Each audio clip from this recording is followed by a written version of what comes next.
Yo, this is a no spoilers review of Pacific Rim Uprising. And let me start off by saying that I liked the first Pacific Rim. I thought it had a few faults, but I love the concept. You know, it's just giant ass monsters coming up here. We'll just build some giant ass rock'em sock'em robots and rock'em sock their ass back to where they came from.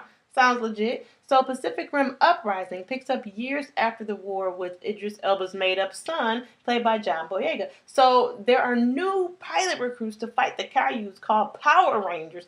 Rangers, but they're like 12. Okay, I'm exaggerating. They're like 15. But anyway, so here are my dislikes. The new pilot recruits are all kids, and I don't understand why. They give an explanation about kids forming better bonds or drifts or whatever earlier in life.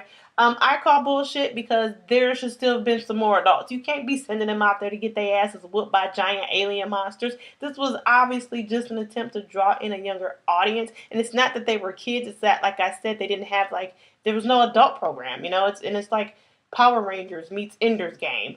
Next, at some point, this movie takes a wild turn, and I gave it hella side eye. Technically, it makes sense, but it's still borderline cartoonish. I was just waiting for the maniacal evil laugh. It was just kind of silly, but shortly after that, the fighting broke back out, and shit was getting real, so I guess I got over it. Other than that, the plot as a whole was pretty basic. Honestly, I can't say there's much else I didn't like about it. They tried to mimic similar themes as PR1, you know, but they were just a little more forced, like the loss and revenge and some of that bitterness. This was just less heavy. And people who got really caught up in that emotional aspect of PR1, they won't find that here. Which brings me to my likes, which are pretty much comparisons and improvements from the first movie. Number one being it was just lighter. It had a lighter tone, lighter and literally brighter. You know, Pacific Rim was very dark, and it was just constant doom and sadness and depression. And I mean, it was the end of the world. I get it. It's just nothing ever really broke that up for me. Uprising is a little more uplifting. There's more fun and hope, and the characters joke and they laugh,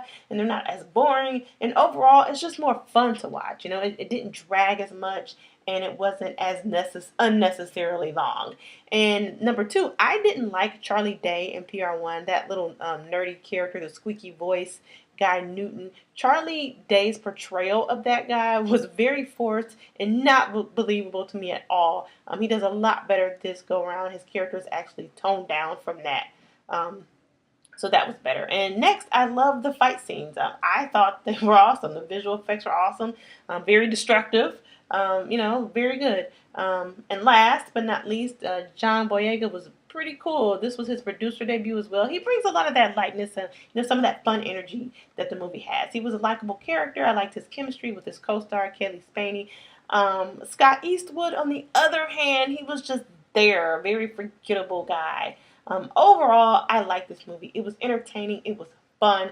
If you just don't go in taking it as seriously as Pacific Rim, you'll probably find it enjoyable as well. Like I said, it's just a fun movie. The critic scores aren't the highest, but it gets like a solid 6.5, 7 out of me, you know, out of 10.